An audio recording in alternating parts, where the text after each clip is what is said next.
So I'm Mr. Paul, and it's nice to meet you all. I'm glad you could be here today. Are you having a good day? Yeah. I have a soccer game right after this. I was always on defense, so that's cool. So anyway, I'm here to read your book, and I had a lot of fun reading it. And so let's just jump right into it, okay? And let me make sure I'm saying this name correctly. Is it Malky? Malky, awesome. That's my real cat. That's a real cat? Okay, good. That's a cool name. I like that name. But this book is called The Adventures of Malky and Rosie. This is Malky. He goes to the park and meets a beetle. They make friends. Well, I've never been friends with a beetle. Interesting idea. They swing, slide, and jump on a trampoline. The beetle's name is Rosie. They both feel special, and they feel happy to make friends. Malky tells Beetle, "We should go to Egypt on a plane." Malky and Rosie know that there were pyramids in Egypt. They have not been to Egypt before. This is going to be their first time in Egypt. Here are the pyramids there. There's a lot of pyramids. Rosie says, "Yes, we should go to Egypt," and does the hokey pokey. And Malky does the hokey pokey too. I love it. I love the spontaneous hokey pokey. They go to Egypt on an airplane. They see a pharaoh. They have a tour. The pharaoh's name is Cleopatra. Her hair is golden. She takes them to see the pyramids. Malky and Rosie are surprised. They melt down because it is so hot. Then they go to the tomb of Queen Nefertiti. They see paintings of ancient Egyptians. They see a cat statue. Inside the statue was a cat mummy.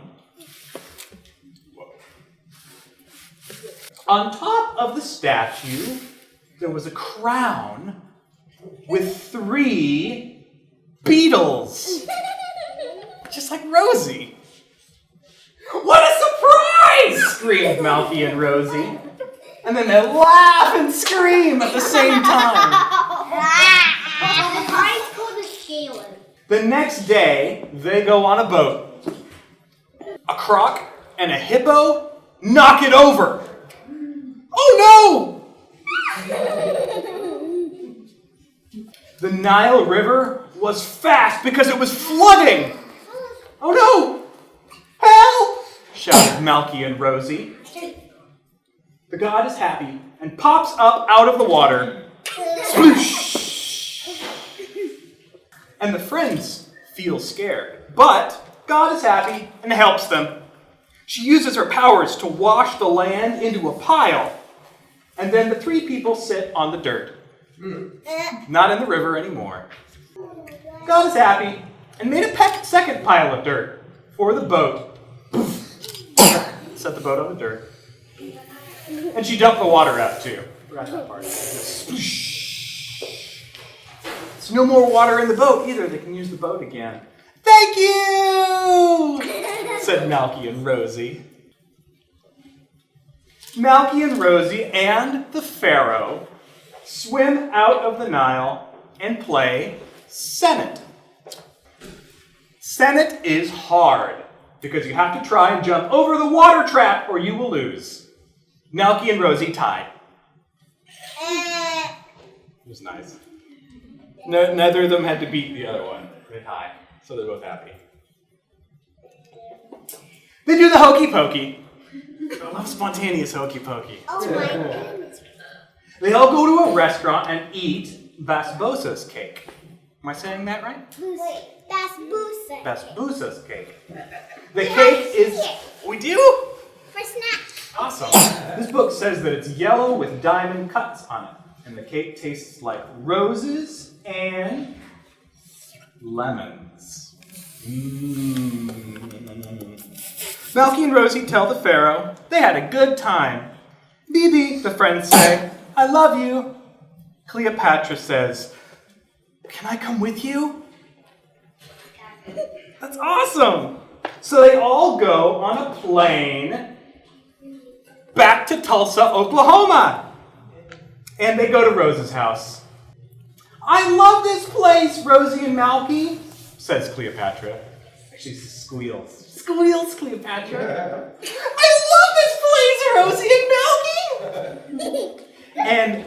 And she does the hokey pokey. I love it.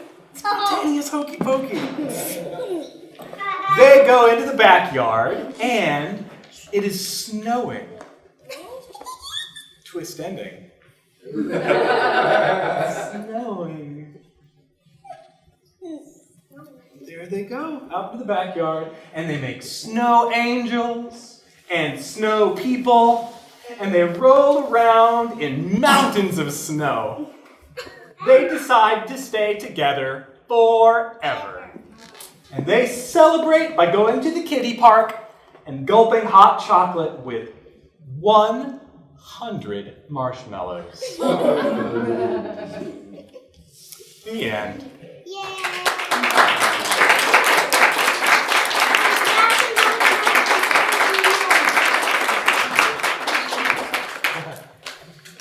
Well, thank you for letting me read your book. I really like it.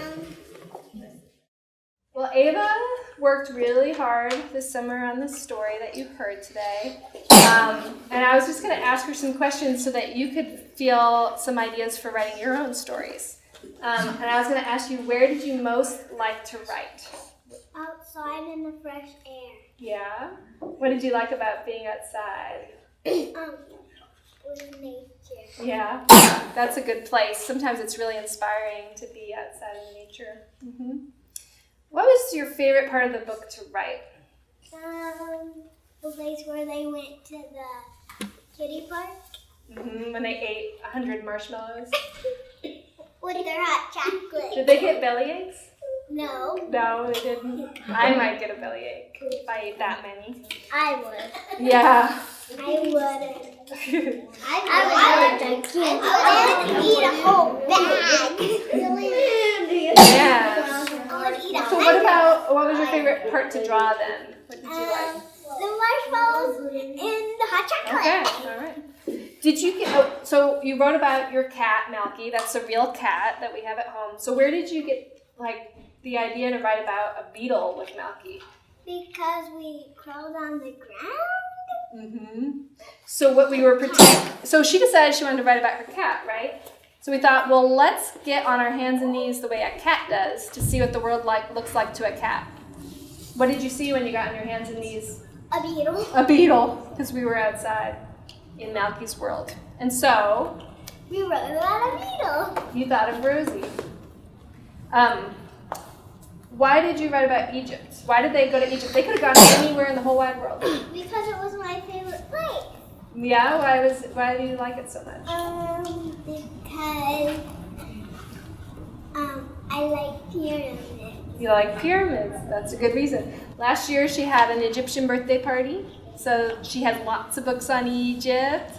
And so, which brings me to, what did you do when you couldn't think of what? That was a lot of chapters, 5 short chapters. What did you do when you had no idea what to write? We crawled on our hands. And We did that. Mm-hmm. Where else did you look for ideas when you were stuck? In my Egypt book. In your Egypt book. And what's behind the Egypt book that you have? Your Sonnet game. Yeah. So that's the game she's talking about in the book. So things, just like those authors we learned about there, she used stuff in her real life off her bookshelves to read about, games she played with, her own pet. She wrote about the things she knew, the beetles she saw outside. So you could do that too. Do you have any advice for your friends in case they want to write a story sometime? No? You must have some advice. I think you told me some advice the other day. What do you do if you've worked really, really hard and you're almost done and you feel tired? Don't stop. Don't give up, right? Keep going. So does anybody have any questions for Ava? Oh, good. Go ahead, Tilda. Tilda, I like her book. What do you think? Thank you. Anybody else? You think you might want to write a story sometime? Yeah. I already did. She's saying she wants to write a story too. Well, thank you very much. We have more cake, juice, iced tea, hibiscus, it's caffeine free. And you can just enjoy yourselves. I want more iced tea. Thank you.